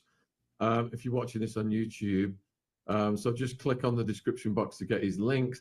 You got a few people, Kevin, asking about Islam, extreme Islam, and their relationship, you know, with the Catholic Church. I don't know enough of that to say. I mean, I've heard different things, but don't forget, just war is an idea shared by Christians, Catholics, Jews, and Muslims. It comes out of the same part of the Near East that believe in that violent, dominating God. Domine, in Latin, dominator, conqueror. God is a conqueror. Our ancestors had an earlier faith in God as mother, the great goddess of the earth, like my Irish ancestors, you know, in Scotland. And we need to get back to that gentle creation-based understanding of divinity, you know. Can you speak about the rights of the child? That's from Kent. Yeah, there are none. You know, in practice, there are none. There are, okay, so the UN has a nice little convention on the rights of the child, just like they have a convention on genocide that's only been acted twice in 75 years. And so, yeah, under law, you're not supposed to do all sorts of things to children, and there can be penalties. In practice, it's rarely, if ever, enforced, especially if it's happening in a government that hasn't signed the convention. You know, you can't go after a government for genocide unless they agree to be taken to court. So, you know, you go to the serial killer. Do you want to go to court? No. Okay, well, we can't convict you then. I mean, since when is the law supposed to operate like that? But at that level of international law, it's a big game. It's just words, a word game. And in practice, it's a way to soothe people, to make them think there's justice possible at that level. And there isn't, unless we create the justice, right? We create the justice, folks. What is Kevin's view on the Orange Order? Well, my ancestors were part of that, so maybe I'm biased. The Orange Order in Ireland, this was like militant Protestantism. And they're still at war with my other relatives, on my mom's side, Catholic relatives. And you know, it was part of the thing contrived. The whole thing in Ireland or anywhere, it's not about religion. Religion is just a cover. It's really about keeping people divided.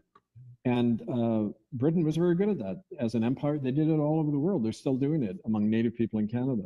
You know, set the Irish at each other's throats over whether or not Jesus is in the communion wafer or not, literally, or whether it's just a symbol, you know. So the Orange Order in Canada, that's why there aren't a lot of Irish Catholics in Canada. They all got channeled down to the States when they came over on the coffin ships, like my great-grandfather did, Daniel O'Neill from Ireland. His whole family was dead on the ship when they arrived in Montreal.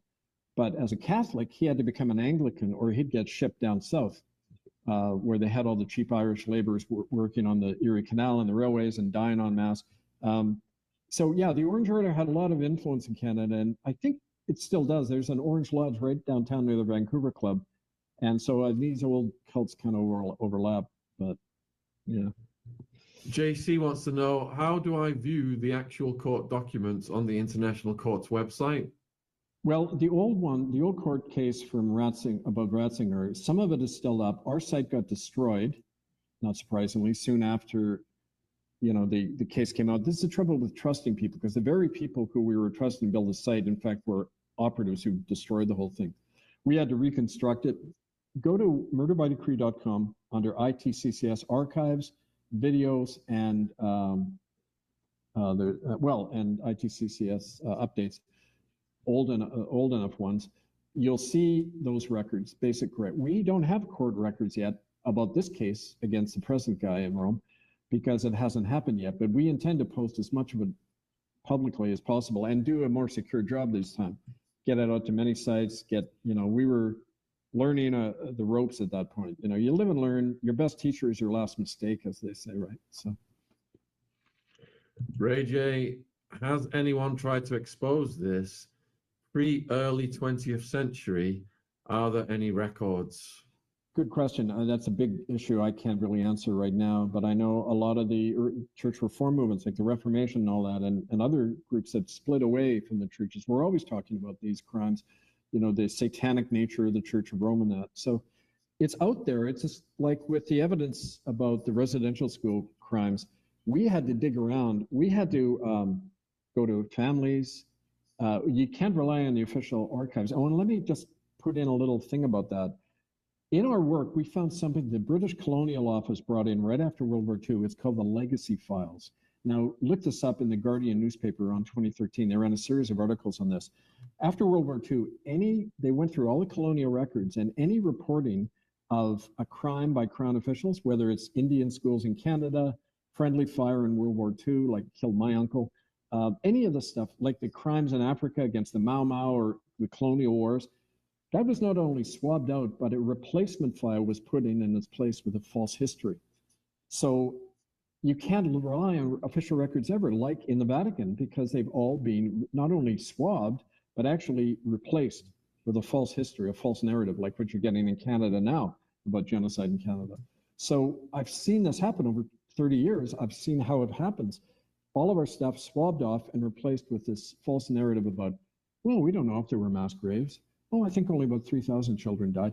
That's the British legacy file system. So this was at the highest level of the Vatican and the British Empire that this replacement history came about. So you got to rely on your own contacts and your own stuff you dig up on the ground, right? Michelle, is it mainly men involved in the ninth circle, or women too?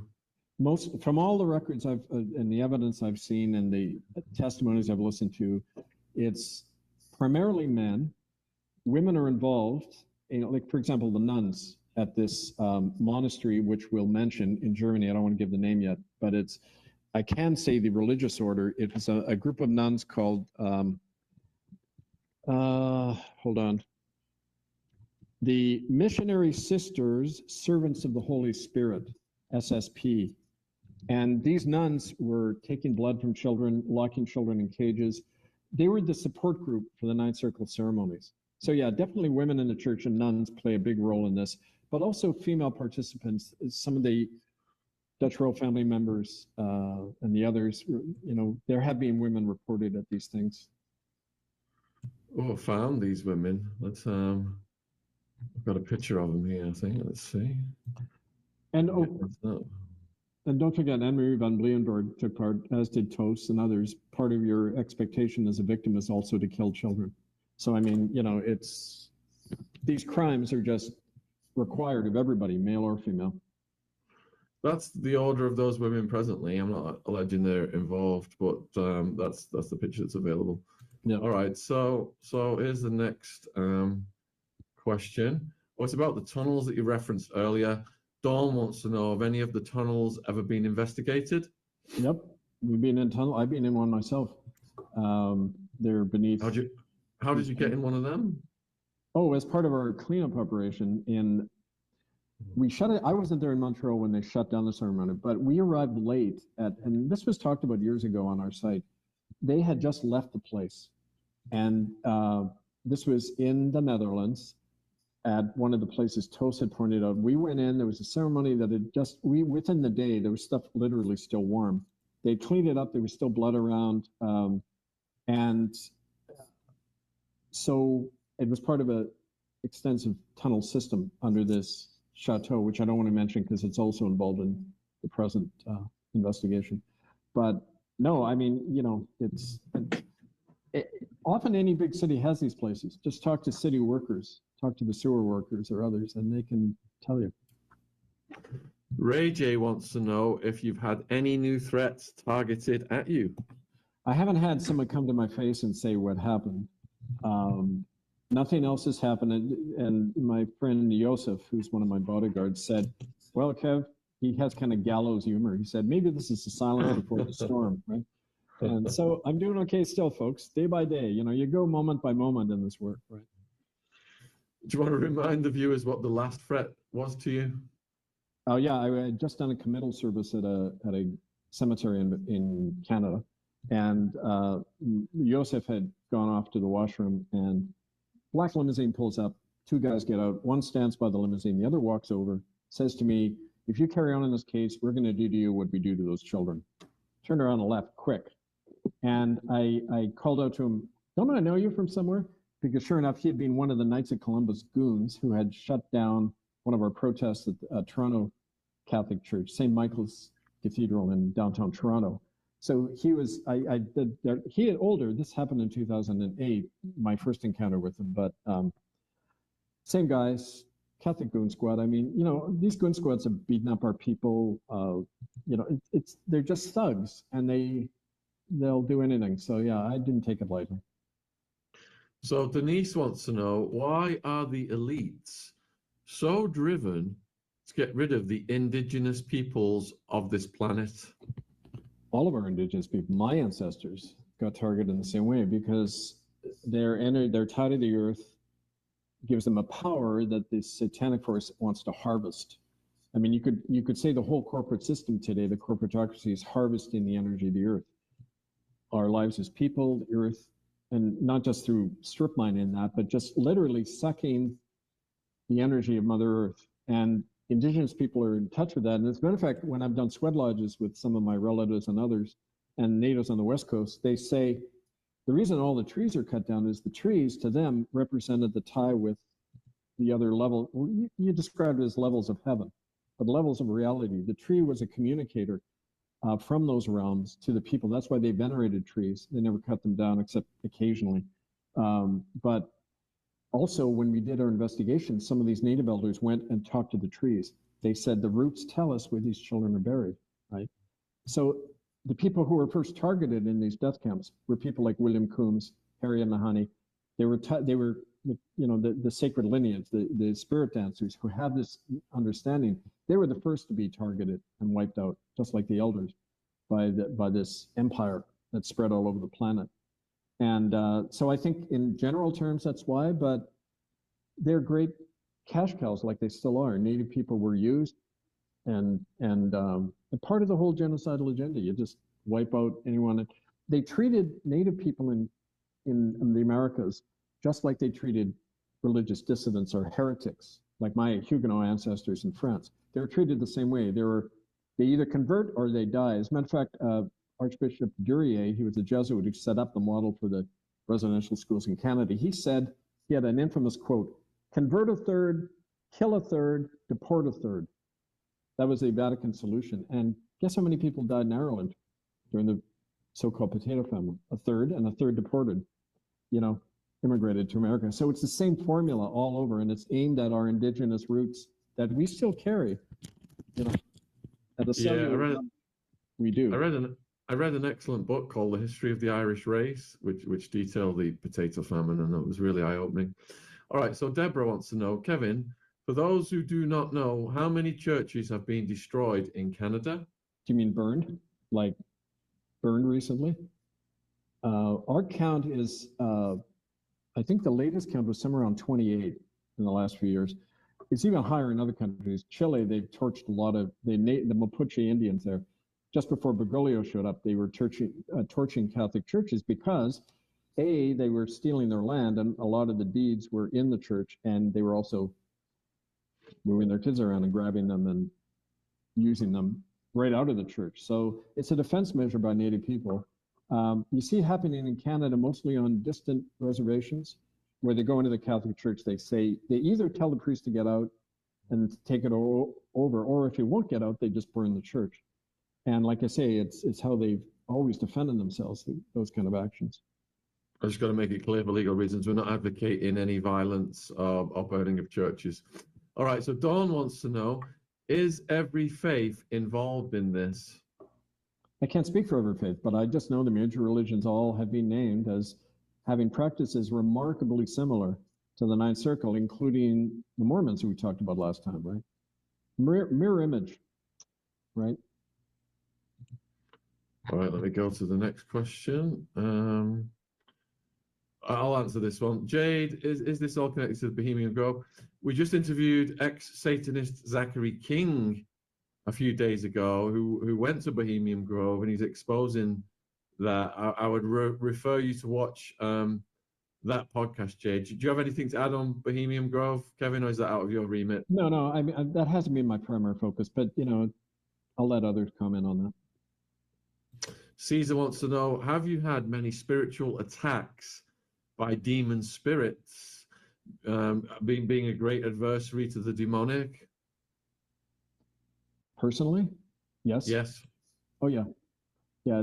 I mean, like in 2021, when when I was poisoned in the summer in Ontario, there was an accompanying psychic attack, energetic attack. And it's happened a number of times right after I was fired. I got protection early on, fortunately, or probably wouldn't still be here. But the thing that those attacks do is they give you an insight. You have contact with the thing, right? And each time that's happened, I've become more aware of it, right? More aware of its presence and how it operates. You can almost see it. Well, I do see it in dreams, what it looks like. And so, yeah, I don't know. I'm just speaking for myself. But. Lindsay wants to know, with the court case, will it be on TV worldwide? It'll be on our media. Naturally, it won't be covered on TV. I'll be surprised if we're even able to get broadcast anywhere, considering the level of sabotage and how much they don't want this stuff coming out. So it might have to be something like filmed and then broadcast later. I don't know yet. I don't handle the technical end of that, but security end, but yeah, hopefully. What are your thoughts on reports of uncorrupted bodies of so-called saints and other religious?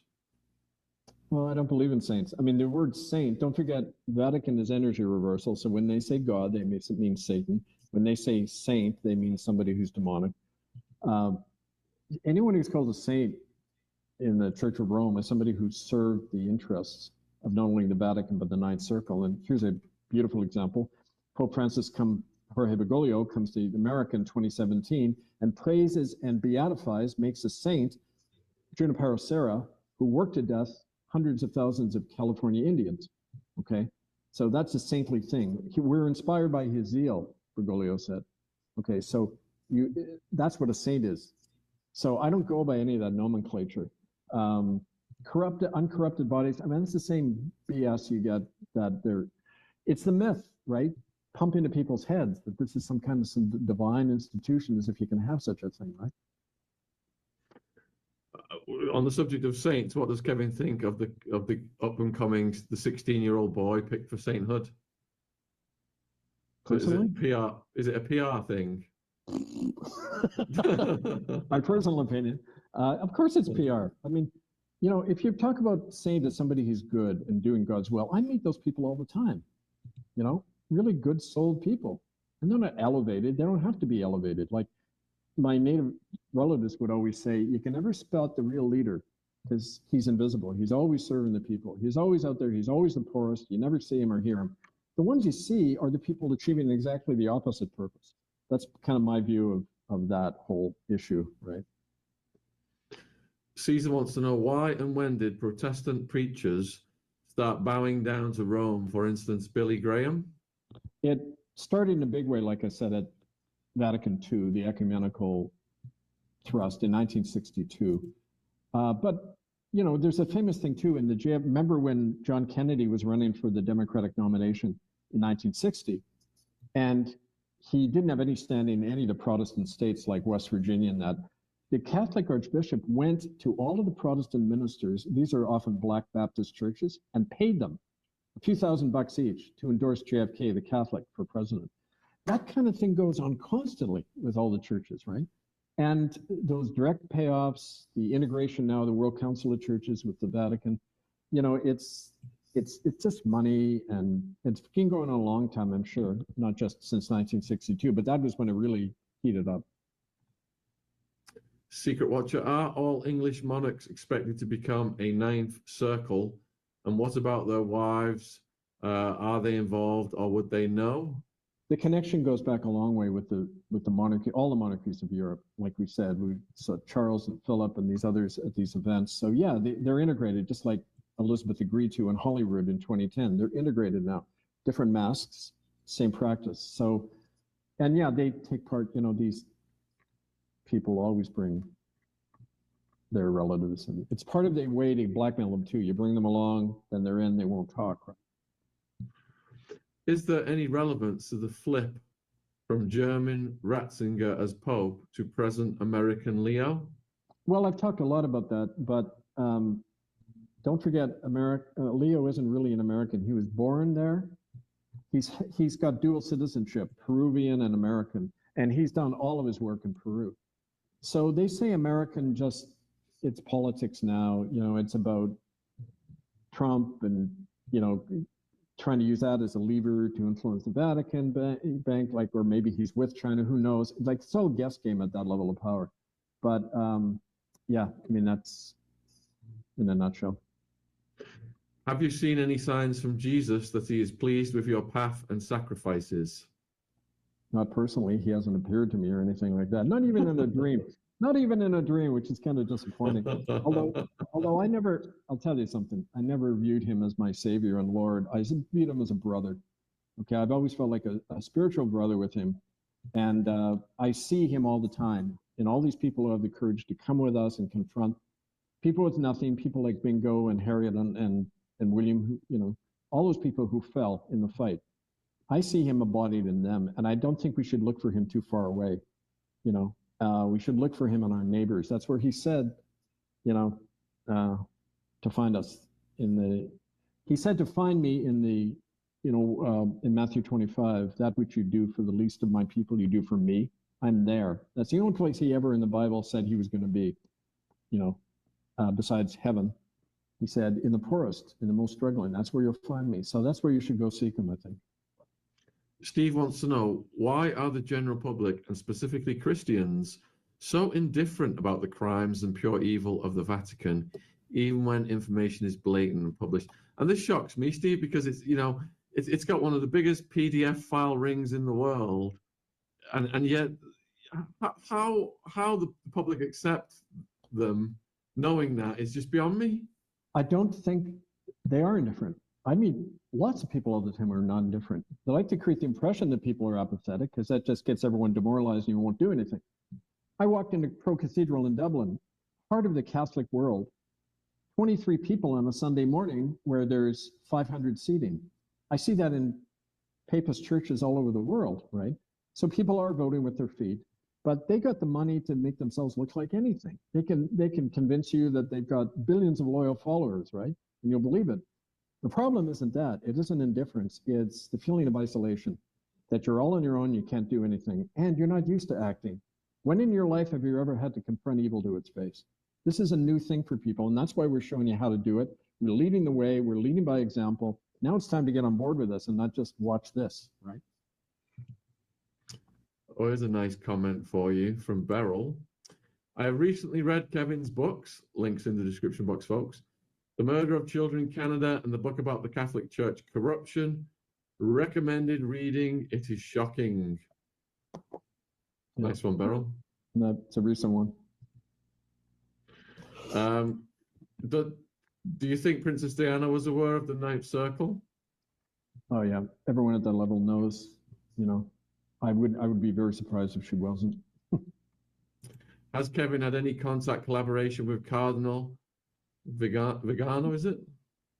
No, I did get, not from him, but right after I did the exorcism, this was interesting, in Rome, I got a confidential message from the Cardinal of Genoa, and I'm trying to remember who the guy was at the time, but he wanted to talk to me.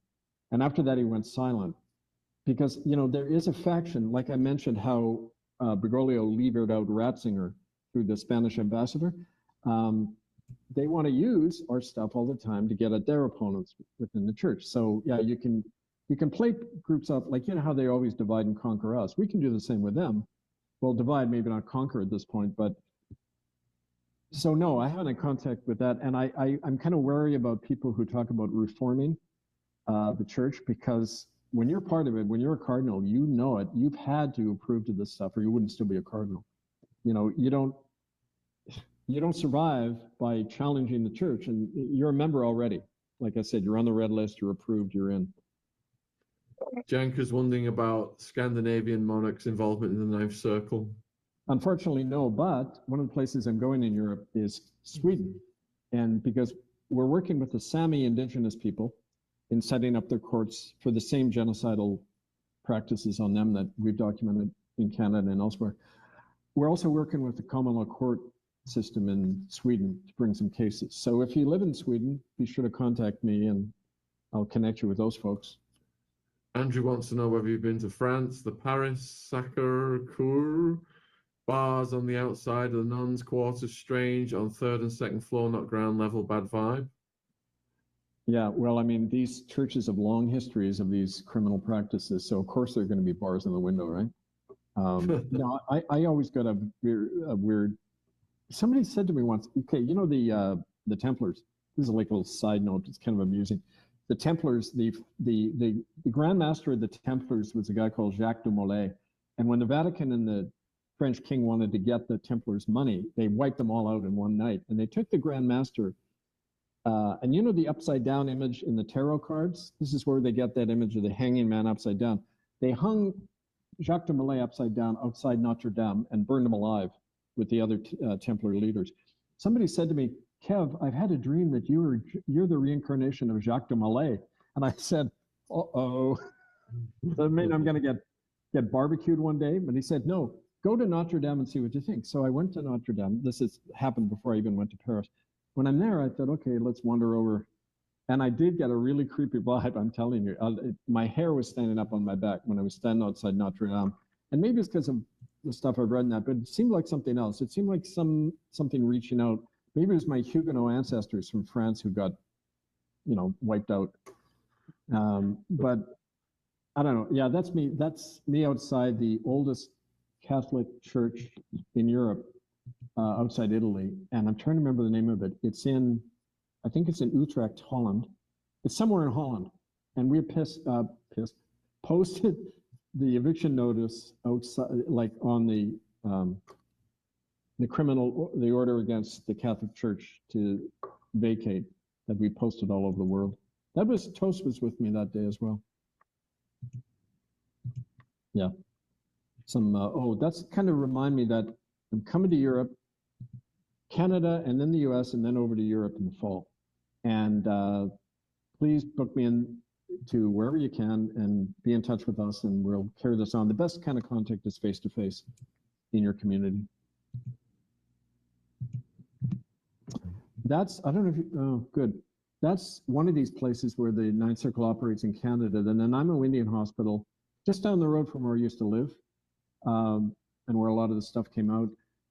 They would bring Native kids in here for experimental purposes, organ removal. We've had a lot of grisly stuff described. There's sterilization procedures began there, and the rituals where a lot of kids were used. Kat wants to know, can viewers go with you on these excursions? In order to accompany us, there has to be a vetting process. We have to know who you are. There's a training process. You can't just kind of wander in with a camera and say, hey, cool. You got to be trained to do this stuff.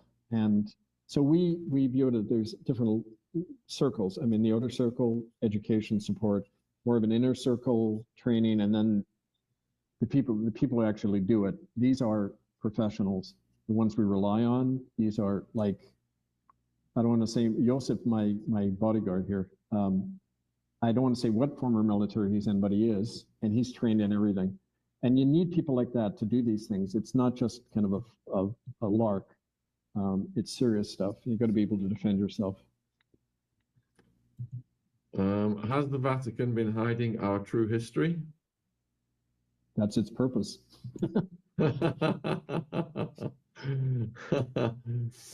Why are they so good at covering this stuff up? They've got the money, they've got the power, they've got our incredulity, or is it credulity? I always confuse those words. Anyway, desire not to believe. But that's, like I say, that's disintegrating. I see it coming apart. So take hope. All right, we are almost at 2 hours, folks. We've answered nearly all of your questions. There are a load of questions unanswered because they were answered in previous episodes, and we don't like to ask Kevin the same question. So go over the previous episodes. I think we're about this must be episode number 6 by now. 6. And there's a lot more information in Kevin's books as well. So his links are down there. Is there anything you'd like to say in conclusion, Kevin? Well, just contact me. And don't forget what I said at the beginning of the show. We operate out of our own sovereign jurisdiction. So we go into an area like Canada, we're under the sovereign jurisdiction of the Republic of Canada. That always keeps the cops away. They always honor that.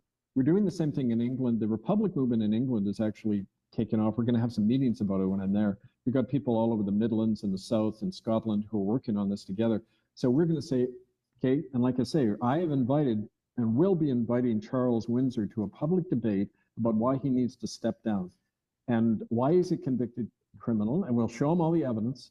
And we're not after him personally. This is not threatening him. It's the institution. I'm sure he's kind of a victim in his own way, but raised in this stuff. But the institution is the problem. It needs to come down and reestablish the republic the English people once had in 1649. And then they made it a crime of treason to reestablish the monarchy. So it's a de facto, not a de jure power, and we're taking back the power because we need to stop these crimes. That's the point, right?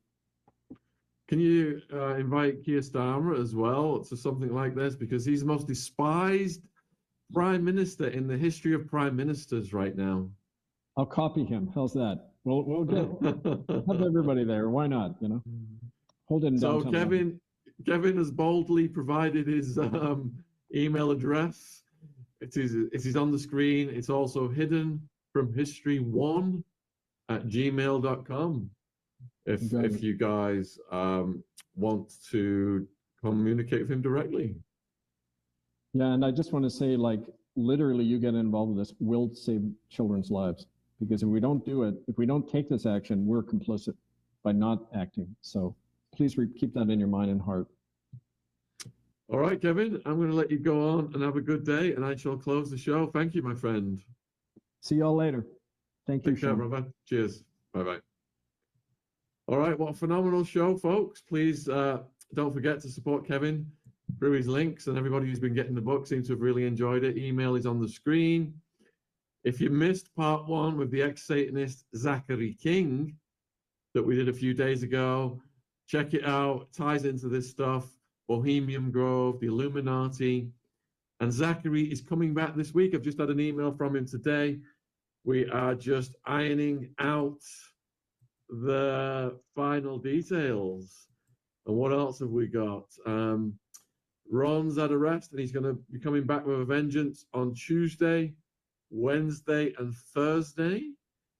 We have got still Epstein's niece, Anya Wick. I've been speaking to Anya. She's been having a rest as well, but should be coming in strong soon. We have got our MK Ultra survivor, Annalie Cummings, on June 16th. And I am going to endeavor to go through all my emails and get some new guests coming on in the next couple of days and getting more coverage of this, World War III possibility escalation, Russia-Ukraine, which is a story I'm absolutely fascinated with because it really affects us all. But thank you for your questions, folks. Many of your questions were answered previously, and Kevin has also asked me to not ask him any questions that do not relate to what he's talking about. So some questions were a bit removed from what he was talking about. So we didn't want to put him under that burden. All right, but thank you for all your questions. You've really helped steer the conversation this evening. It's been absolutely fascinating. Knife Circle, one of my favorite subjects. This has certainly been one of my favorite episodes. Have a great rest of your weekends, folks. This series that has just generated